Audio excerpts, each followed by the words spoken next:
J'ai parfois dit des choses pas très heureuses à propos, pas très sympathiques à propos de Michel Onfray, mais là où je le suis très bien, c'est quand il parle du scriptorium et de l'écrit. Effectivement, le passage à l'écrit est quelque part décadent. L'oralité a quelque chose de beaucoup plus écologique déjà. Quand je parle, je n'utilise pas un outil, je n'utilise pas un objet, je n'utilise pas du papier. Et tout ça, c'est un impact écologique. Je parle. Bon, alors évidemment, bien sûr, il faut que je me nourrisse, etc. Enfin, n'empêche que quand je fais quelque chose comme ça, quand je parle, je n'utilise pas d'objet, de quelque chose. Et ça, Onfray a raison de dire que quand on a commencé à copier et recopier les choses, bon, effectivement, d'abord on galvaude, on vulgarise, on permet à des gens qui n'ont pas grand-chose à dire de lire ces textes à voix haute, de se les approprier. C'est pas interdit, mais il faut bien savoir que c'est une production tout à fait subalterne de lire quelque chose. De lire aussi bien un livre qu'une partition avec un instrument ou avec la voix. Lire quelque chose, ça veut dire quelque chose qui a déjà été écrit avant. Donc vous êtes, à un moment donné, vous êtes présent quelque part et vous lisez quelque chose qui a été écrit à un autre moment et avant. C'est complètement c'est aberrant. Mais c'est ce qu'on pourrait appeler un pis-aller. Ce sont des nourritures de bas étage. Normalement, au plus haut niveau, on n'a pas. C'est pour ça, c'est curieux, il y a une sorte de nivellement par le bas. Euh, Ce sont les valeurs de l'écriture qui l'emportent sur les valeurs de l'oralité. Les valeurs de la répétition qui l'emportent sur les valeurs de l'improvisation. Alors qu'il faudrait que la classe supérieure, elle, n'accepte que l'improvisation, que n'accepte que les choses qui sont oralement, qui sont exprimées directement, et réserve à la classe inférieure tout ce qui est de l'ordre de l'écriture, de la transposition, voilà, piano, violon, etc. Bon, sur la base d'une partition, etc. Tout ça, c'est inférieur.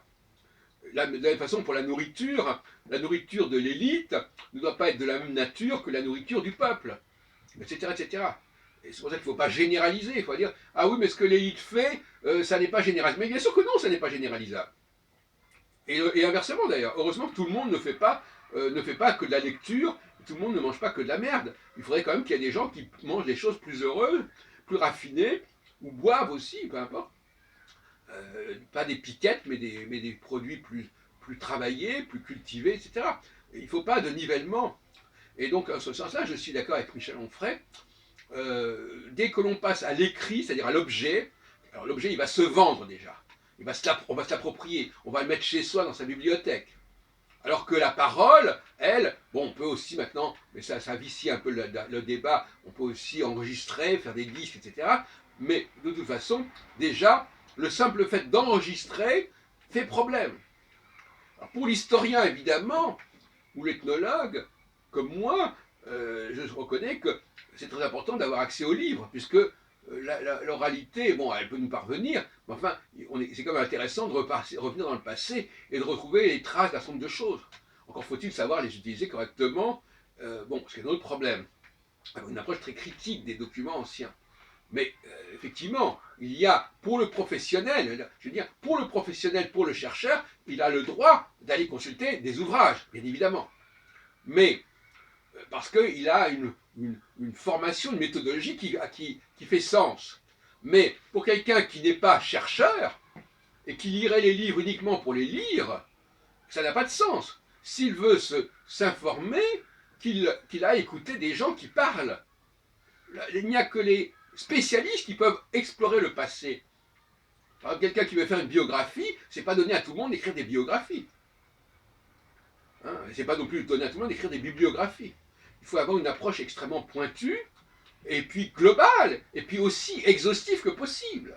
On ne fait pas de la biographie en prenant un cas comme ça, en touchant, en prenant un document comme ça et en faisant tout un plat. Non, il faut globaliser, il faut intégrer la totalité des informations pour arriver à peu près à espérer faire quelque chose de correct, et ce qui peut d'ailleurs justifier de combler certains manques ou de tirer certaines conclusions à partir de ce qu'on a déjà établi en allant du connu vers l'inconnu, de la carte vers le territoire, etc.